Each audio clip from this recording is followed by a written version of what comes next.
बोलेगा क्या बोलेगा? बोल जय श्री राम। उधर गया हो लिया इधर इधर आओ, इधर इधर इधर आ। बोल इधर आ, बोल जय Shri Ram. Praise the Lord. मेरे मसीही भाई बहनों, यीशु मसीह नासरी के नाम में आप सभी मसीही भाई बहनों को सलाम। मैं नितेश कुमार मसीह। मेरे मसीही भाई बहनों, मैं बहुत ही अहम इम्पॉर्टेंट वीडियो लेकर आया हूँ। एक क्रिश्चियन भाई के ऊपर छत्तीसगढ़ में हुआ हमला। जी हाँ मेरे मसीही भाई बहनों, वो मतलब किसी के घर में गए थे सुसमाचार सुनाने के लिए, प्रचार करने के लिए। उन्होंने इनवाइट किया था, किसी एक घर जो इनवाइट किया था वहाँ पे गए थे, और वहाँ उसके घरों पे पहुँचकर बजरंग दल के ग्रुप पहुँचकर उस ईसाई को धमकाया। जी हाँ मेरे से, और जय श्री राम का नारा लगाने को ज़बरदस्ती कहलवाया। मेरे मसीह भाई बहनों, मेरे मसीह भाई बहनों, मैं आपको वीडियो क्लिप दिखाता हूँ। सबसे पहले ये वीडियो क्लिप को देखिए मेरे मसीह भाई बहनों। वो भाई को जब उसकी शक्ल को देखिएगा, उस क्रिश्चियन भाई का उस शक्ल को देखिएगा, उस लड़का का शक्ल देखिएगा, उस आदमी का शक्ल देखिएगा, वो कितना डरा, कितना सहमा सा है। मेरे मसीह भाई बहनों, ये कहाँ का भारत है? किसी को धमका कर, किसी को ज़बरदस्ती कहना कि भाई जय श्री राम का नारा लगाओ। मेरे मसीह भाई बहनों, ये वीडियो क्लिप सबसे पहले आइए हम देखते हैं। ये वीडियो क्लिप ये रहा स्क्रीन पे, आप देख पा रहे हैं। बैठ ये इधर, स्क्रीन मैं पे तेरे को बोल रहा हूँ, बोल जय श्री राम। देखिए, बोल जय श्री राम। बोलेगा नहीं ना बोलेगा? बोल जय श्री राम। उधर गया हो लिया इधर इधर आओ, इधर इधर इधर आ। बोल इधर आ, बोल जय श्री राम। बोल जय श्री राम। बस सारे बोलो तो जय श्री राम। बोल जय श्री राम। बोल बोल जय श्री राम। बोल जय श्री राम।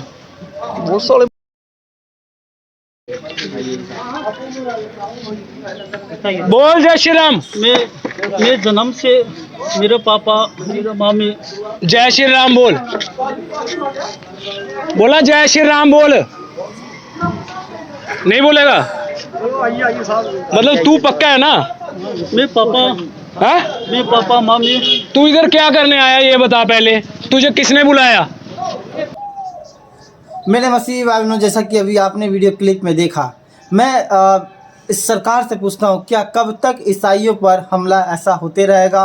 और क्यों नहीं ऐसे गुंडे लोगों को अरेस्ट किया जाता है? किसी को ज़बरदस्ती, किसी को ज़ोर ज़बरदस्ती से जय श्री राम के नारा लगाया जा रहा है और धमकाया जा रहा है। पता नहीं, आगे की वीडियो मेरे पास नहीं पहुँची, पता नहीं, हो सकता है इसको पिटाया भी होगा ये भाई, मतलब पिटाई भी किया होगा। और ये भाई कितना डरा सा, सहमा सा है मेरे मसीह भाई में। जैसे कि अभी आपने वीडियो क्लिप में देखा, मुझे भी बहुत ही तरस आया। मैं देखकर मुझे बहुत ही दुख हुआ कि इस तरह से धड़ दबोचे हुए था ये लोग, इस बजरंग दल वाले लोग। अब मैं इस सरकार का आँख क्यों नहीं खुलती है? सरकार ये क्यों नहीं इन लोगों का अरेस्ट दी? प्रशासन क्यों नहीं इस पर मतलब ये अटैक करता है? क्यों नहीं इसे प्रशासन से पकड़ता है? मेरे मसीह भाई बहनों, क्यों संविधान का उल्लंघन किया जा रहा है? बजरंग दल और आरएसएस वाले लोग क्यों संविधान का, भारत का संविधान का उल्लंघन कर रहे हैं? प्रशासन अपना कर्तव्य क्यों नहीं निभा रही है? मेरे मसीह भाई बहनों, बहुत ऐसे सवाल है हमारे पास, बहुत ढेरों सवाल है। क्यों निर्दोष पास्टर लोगों को अरेस्ट किया जा रहा है? क्यों? मेरे मसीह भाई बहनों, कोई ऐसी धर्म परिवर्तन वाली कोई ऐसी बात भी नहीं है। वो जिस तरह से वीडियो क्लिप में बता रहा है कि तुम धर्म परिवर्तन करने आए हो, कितना दुख की बात है। धर्म परिवर्तन जो होता है वो कोर्ट से होता है, स्टाम्प पेपर पे होता है, नोटरी से होता है, पेपर में इश्तिहार देने से होता है। जी हाँ, पेपर में इश्तिहार दे के बताना होता है कि मैं धर्म परिवर्तन कर रहा हूँ, मैं दूसरे धर्म पे जा रहा हूँ। मेरे मसीह भाई बहनों, बहुत ही दुखद ये बात है, बहुत दुखद ये चीज़ है मेरे मसीह भाई बहनों। ये आज हिंदुस्तान जो है बहुत तरीके से मतलब घिर चुका है, मतलब ईसाइयों के मतलब अत्याचार से सह रहा है। जी हाँ मेरे मसीह भाई बहनों, मैं आपको मुझे मोहित शर्मा जी से इस विषय में बात हुआ है। आइए, जो मोहित शर्मा जो राजनीतिक में रहते हैं उनसे हम बात करते हैं। मोहित शर्मा से ये ऑडियो क्लिप है, ये ऑडियो क्लिप को सुने मेरे मसीह भाई बहनों। मोहित शर्मा का एक ज्योति शर्मा नाम की महिला है जो अभी काफी मतलब वायरल चल रही है। किसी पास मतलब एक पास्टर्स को, हमारे क्रिश्चियन कम्युनिटी के पास्टर्स को थप्पड़ मारा गया। अगर वो मतलब पास्टर जो होते हैं, जो जिसे कहते हैं पंडित, हाँ जी हाँ जी, मैं फादर हाँ, वहाँ फादर गए, वहाँ पे मतलब यीशु मसीह का सुसमाचार सुनाने गए थे। उस कॉलोनी में, एक कॉलोनी में गए थे, और वहाँ पे कुछ मतलब बजरंग दल वाले लोग और ये और एक महिला जो थी ज्योति शर्मा, आपने देखा होगा काफी यूट्यूब पे और काफी फेसबुक पे वायरल चली थी। एक महिला जो है एक पास्टर को थप्पड़ मारी थी, लेकिन वो पास्टर जो है कभी भी उसको पलट के जवाब नहीं दिया और मुस्कुराया कि मुझे ये थप्पड़ मारी है, ठीक है। और भी देखिए वो ज्योति शर्मा जो, लेकिन सरकार वहां की जो है, जबकि कांग्रेस की सरकार है, फिर भी उस ज्योति शर्मा को अरेस्ट क्यों नहीं किया जा रहा? ये कहाँ का संविधान है जो मतलब थप्पड़ मारना कहाँ लिखा? क्या क्या? बात तो ये कि India is a democratic country. Bharat एक लोकतांत्रिक देश है और यहाँ पर सभी लोगों को अपने रिलीजन को मानने की आजादी है, अपने धर्म को चुनने की आजादी है और स्वयं की अपेक्षा से किसी भी जाति किसी भी धर्म में जाने की उसको इजाजत है। भारत एक धर्मनिरपेक्ष देश है। दूसरी बात ये कि आपने बात करी ज्योति जी की, तो मैं आपको बता दूं कि किसी पॉप को या किसी पादरी को या किसी फादर को चांटा मारने से आप कोई ज्यादा बड़ी नहीं हो जाती हैं। और इस देश के अंदर मैं क्या कहूँ आपसे, इस देश के अंदर तो आप ये समझिए कुछ महिलाओं ने तो इस देश के अंदर मदारी का खेल शुरू कर दिया है, चाहे वो आपकी महाराष्ट्र से कंगना रनावत हो या फिर आपने इनकी ज्योति जी की बात कही, चाहे ये। एक बात आप मुझे बताइए, जो लोग इस देश के अंदर आजादी के योगदान वाले उन वीर सपूतों को जुटला सकते हैं, उन आजादी के वीर सिपाहियों को उनकी आजादी में जब उन्होंने अपने प्राणों की आहुति दे दी, अपना बलिदान दे दिया, वो लोग उनको नहीं छोड़ रहे हैं, तो आप एक बात मुझे बताइए, ये हिंदू मुस्लिम सिख और ईसाई को कहां से छोड़ेंगे? इन लोगों ने तो जो देश के खातिर जिन्होंने अपनी जान दी, उनको ये एक सेकंड में भूल गए सर, एक सेकंड में भूल गए, एक सेकंड भी उनको याद नहीं रखा। और वहां की सरकार अगर एक्शन नहीं लेती है तो ये बहुत ही गलत बात है। सरकार को तुरंत एक्शन लेना चाहिए, कार्रवाई करनी चाहिए। और अगर हमारे देश के अंदर किसी भी जाति के धर्म के व्यक्ति को या किसी भी नागरिक को चोट पहुंचती है तो ये हमारे लिए बहुत दुख की बात है। मोहित जी, मैं आपको एक बात आपको बताना चाह रहा हूँ कि आपने ज्योति शर्मा का वीडियो देखा है फेसबुक पे या नहीं देखा मारते हुए?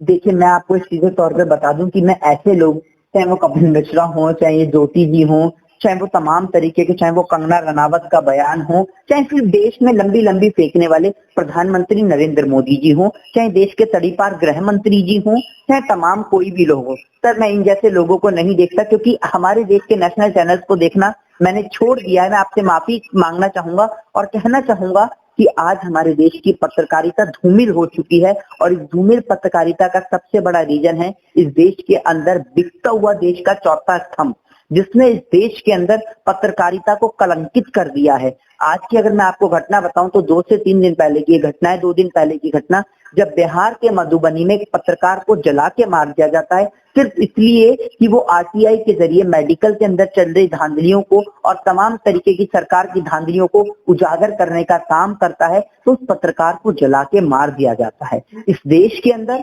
सरकार के खिलाफ बोलना और सरकार की गलत नीतियों को उजागर कर जनता के सामने लाना एक देशद्रोह का मुकदमा है, जिसके तहत आपको फांसी की सजा नहीं, डायरेक्ट मृत्यु दंड दिया जाता है। मोहित जी, बिल्कुल आपने संविधान के अनुसार से आपने बताया, बिल्कुल आपकी इस बात में हम सहमत है। लेकिन अगर किसी ईसाई पर, हम ईसाई पे बात कर रहे हैं जी, किसी ईसाई पर किसी मतलब एक बाइबल भी अगर लेके चल रहा है कोई फादर या पास्टर या कोई एक आम इंसान जो विश्वासी जो प्रभु यीशु को मानता है, तो भी उसे अगर लेकर चल रहा है, दिखाते हुए लेकर चल रहा है, देखो भाई मेरे पास बाइबल है, मेरे पास हाँ लेके चल रहा है, तो उनका कहना ये है कि ये धर्म परिवर्तन करने जा रहा है। ये मतलब इस तरह से मेंटली ईसाई लोगों को टॉर्चर करना, फिर उसके चर्चों पे अटैक करना, फिर उसके लोगों को मारना, मतलब ये इससे ईसाई लोग क्या समझेगा? देखिए, ये भारतीय जनता पार्टी जो है वो चाहती है इस देश के अंदर मुस्लिमों को, सिखों को और ईसाइयों को और हिंदुओं से लड़ा दिया जाए और किसी भी तरीके से प्रधानमंत्री की कुर्सी को दोबारा हथिया लिया जाए। आज देश में शिक्षा का जो हाल है वो पूरा देश देख रहा है, स्वास्थ्य का जो हाल है वो भी पूरा देश देख रहा है, बेरोजगारी अपनी चरम सीमा पर है, महंगाई अपनी चरम सीमा पर है। तो इन सब चीजों से बचने के लिए भारतीय जनता पार्टी कुछ पालतू डॉग्स को छोड़ती है, पालतू कुत्तों को छोड़ती है, ठीक है ना। वो ऐसे लोग जो डॉग्स, जो सड़क पे स्ट्रीट डॉग्स होते हैं ना, उनको छोड़ती है और स्ट्रीट डॉग्स को कहती है कि आप बार्क करिए, आप भौंकिए, जितना आप बार्क कर सकते हैं उतना बार्क आप करिए, जितना मर्जी आप बार्क करिए, ठीक है ना। उसके बाद अब स्ट्रीट डॉग्स के अलावा बहुत सारे इन्होंने काम शुरू कर दिए हैं। स्ट्रीट डॉग्स में उन लोगों को कहना चाहूंगा जो लोग जाति को लेकर, धर्म को लेकर समुदाय को लेकर हमेशा ये टारगेट करने में लगे रहते हैं कि भाई ये धर्म परिवर्तन करा रहे हैं, ये करा रहे हैं, ये वो करा रहे हैं। अरे भैया आप एक बात मुझे बताइए कि हिंदुओं के लिए आपने क्या करा है आज तक, आप ये बताइए। चलिए आप मुझे बता दीजिए कि भाजपा जो हिंदुओं का वोट लेके आई उनके नाम पे बीजेपी ने आज तक किया ही क्या है, जरा ये बता दीजिए आप। बिल्कुल बिल्कुल खून बहाने के अलावा, रक्त रंजित की राजनीति के अलावा आज तक भारतीय जनता पार्टी कुछ नहीं करवा पाई। इन लोगों का काम है हिंदू को मुस्लिम से लड़ाना, मुस्लिम को सिख से लड़ाना और सिख को ईसाई से लड़ाना। ये भारतीय जनता पार्टी का एक पुराना एजेंडा है। लेकिन मोहित जी मैं आपको बताना चाहता हूँ, आप भी इस बात को जानते होंगे कि ईसाई यानी क्रिश्चियन कभी भी किसी मुस्लिम को पे मतलब लड़ते नहीं है, चाहे वो हिंदू हो, चाहे वो मुस्लिम हो, चाहे वो सिख हो, चाहे वो बौद्ध हो, चाहे वो जैन हो। ये आपको पता होगा कि ईसाई जो धर्म है वो कभी भी किसी के पीछे मतलब लड़ने वाला काम बिल्कुल नहीं करते हैं। लेकिन फिर भी विश्व हिंदू संगठन जो है और आरएसएस जो संगठन है और ये बजरंग दल वाले जो संगठन है, ये इस तरह से क्यों टारगेट बना रहे, मसीह लोगों पर क्यों अत्याचार कर रहे हैं? मुझे इसी का जवाब चाहिए, क्यों, क्या कारण है? मतलब ईसाइयों से इतनी एलर्जी उन्हें क्यों है? मैं आपको बता देता हूँ, हमारे देश के लोगों को एक धर्म के नाम की अफीम चटाई जा रही है। जिस धर्म की अफीम के आगे उन्हें पेट्रोल का दाम नजर नहीं आता, उन्हें बढ़ता हुआ जो है महंगाई नजर नहीं आती, बढ़ता सरसों का तेल का दाम नजर नहीं आता। और वो धर्म की अफीम पता है कैसे चटाई जाती है? ये लोग दिखाते हैं कि हमने ईसाइयों को मारा, हमने मुस्लिमों को मारा, आप हमें वोट दो तो हम इस देश से मुस्लिमों को भगा देंगे, आप हमें वोट दो तो हम इस देश से ईसाइयों को भगा देंगे, आप हमें वोट दो तो हम सिखों को भगा देंगे। भैया आपको वोट दिया गया था राष्ट्रवाद के नाम पे कि आप इस देश में जो चाइना ने हमारी जमीन को कब्जा किया है उसे वापस दिलाओ। हमारे जो नेपाल जैसा देश जिससे हमारा रोटी का संबंध था, विश्व का सबसे गरीब देश नेपाल जैसा देश आज हमें आंख दिखाता है, हमारी जमीन को कैप्चर करता है। दैनिक भास्कर के जो न्यूज़पेपर है उसके आप रिपोर्ट को, खबर को पढ़ने का काम करिए। दैनिक भास्कर ने लिखा है कि नेपाल ने हमारी जमीन पे कब्जा करा है। हमारे प्रधानमंत्री क्या कर रहे हैं, हमारा गृह मंत्री, हमारा रक्षा मंत्री क्या कर रहा है? सिर्फ जाति और धर्म के नाम पे दंगे करा रहा है। इसीलिए इनको वोट चुन के भेजा था हमने, है? इसीलिए इनको संसद तक का सफर तय कराया था। चाय की टपरी से लेकर इन्हें संसद भवन तक भेजने का हम लोगों ने काम किया, सिर्फ इसलिए किया कि हमारे मुल्क को गुलाम बनाने का काम करेंगे, हमारे मुल्क के लोगों को मरवाने का काम करेंगे। और आप लखीमपुर खीरी से हैं, आपने लखीमपुर खीरी में अपनी आंखों के सामने इस देश के किसानों के ऊपर गाड़ी चलते हुए देखा होगा। बिल्कुल बिल्कुल बिल्कुल के अंदर लोकतंत्र की धज्जियां उड़ते हुए आपने कई बार देख लिया होगा। जब से प्रधानमंत्री नरेंद्र मोदी जी सत्ता की कुर्सी पर विराजमान हुए तब से लेकर आज तक ये देश जाति धर्म की राजनीति में तिल तिल करके मर रहा है। चाहे हिंदू हो, मुस्लिम हो, चाहे सिख हो, चाहे ईसाई हो, आज हर एक कम्युनिटी जो है वो इनसे परेशान है और वो कम्युनिटी इनसे निजात चाहती है। लेकिन मोहित जी मैं आपको बताना चाहूंगा, मोहित जी हमारे जो राजनाथ सिंह जो है मंत्री जी, उन्होंने एक बयान दिया था कि दिल्ली में चर्च पे अटैक हुआ तो उन्होंने वादा किया था कि हम मतलब उन्होंने खुद कहा था, प्रेस कॉन्फ्रेंस पे कहा था और रेवरेंड लोगों के पास जाकर मतलब आपको मैं बताऊंगा, उसका वीडियो क्लिप भी है, मैं आपको कहूंगा तो मैं आपको भेज दूंगा, मैं दिखा भी दूंगा, मैं से एक सबूत मेरे पास रखा हुआ है। उन्होंने खुद ही कहा था कि मैं कभी भी ईसाइयों पे मतलब अत्याचार होने नहीं दूंगा। मुझे याद है सर, मुझे याद है कि दिल्ली के अंदर जब एक बार राजनाथ सिंह ने प्रेस कॉन्फ्रेंस करिए कहा था, जी मुझे याद है बिल्कुल, ईसाई कम्युनिटी को लेकर। तो मैं आपको बता देता हूँ सीधे तौर पर, वो इसलिए था क्योंकि इस देश में हर एक धर्म एक वोट बैंक की राजनीति है, ठीक है ना? आप ये समझ लीजिए, मुस्लिम भाजपा में भी हैं, मुस्लिम ईसाई भाजपा में भी हैं, हिंदू भाजपा में भी है। अगर ईसाई गलत है, मुस्लिम गलत है, तो भाजपा ने अपनी पार्टी में क्यों रख रखे हैं? इस बात का जवाब भारतीय जनता पार्टी पूरे देश को दे। चलिए ठीक है, आपने क्यों रख रखा है इन लोगों को? बिल्कुल बिल्कुल, इस बात से मैं सहमत हूँ। और मेरा दूसरा सवाल आपसे ये है, चलिए ये तो हमारे राजनाथ सिंह मंत्री मंडल के जो है उनसे बात थी। अब यहाँ पे हमारे जो पूजनीय आदरणीय प्रधानमंत्री श्री नरेंद्र मोदी जो है जी, उन्होंने भी बयान दिया था एक कॉन्फ्रेंस में।